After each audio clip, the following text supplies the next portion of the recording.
Hello all, this is module number 4 of the chapter Silk Road.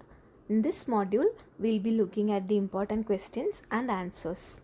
First question, why has the article been titled Silk Road? Answer, this article has been titled Silk Road because it is a travelogue of the narrator. The narrator travelled along the old Silk Route or the present Silk Road in the Himalayas that touches Tibet to reach Mansarovar. Next question. Where was the narrator going? Through what kind of terrain would he have to pass?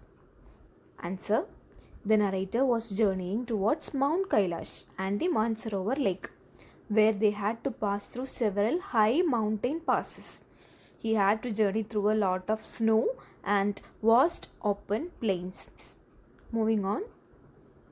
While crossing the rocky wilderness, who did they see and what was their reaction? Answer. While crossing the rocky wilderness, they saw solitary drogbas or shepherds, both men and women, well wrapped in sheepskin coats. They were actually tending their flocks of sheep. They would pause and stare at their car, sometimes waving as they passed.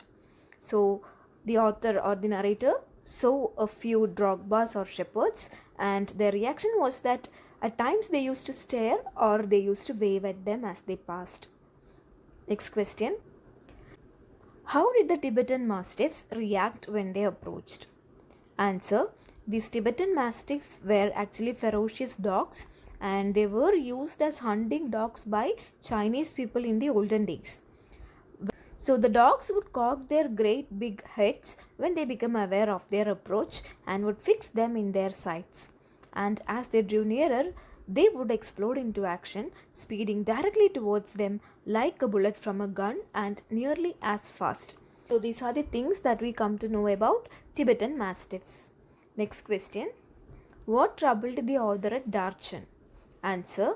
A bad cold troubled the author at Darchen, and he was unable to go to sleep at night as his nostrils were blocked.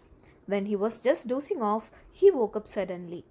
He also felt that his chest was becoming very heavy and he was not able to breathe in enough oxygen. So this physical condition of the author was very bad due to this living in the high altitude areas. Next question. Why was the narrator sorry to see the miserable plight of Hor? So Hor is a place near Mansarovar lake. Hor was a dismal place with no vegetation at all. It only had dust and rocks coupled with years of accumulated refuse. He found this unfortunate because this town was on the banks of Lake Mansarovar, and this particular lake is considered as Tibet's most venerated stretch of water. Hence, it is really miserable or horrible to see Hor being in such a miserable condition. So this is the reason why the narrator felt sorry to see this place called Hor. Next question. Who was Norbu? How could he be a help to the narrator? Let us look at the answer. The narrator met Norbu in a cafe. He was actually a Tibetan and he was working in Beijing at the Chinese Academy of Social Sciences. So he had come to do the Kora. Norbu had been writing academic papers about the Kailash Kora and its importance in various works of Buddhist literature for many years, but he had never actually done it himself.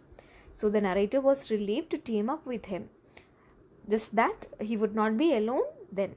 So the narrator was really happy because he was having a company now and he could complete his Kora along with Norbu. And now we have completed all the important questions. Thank you all.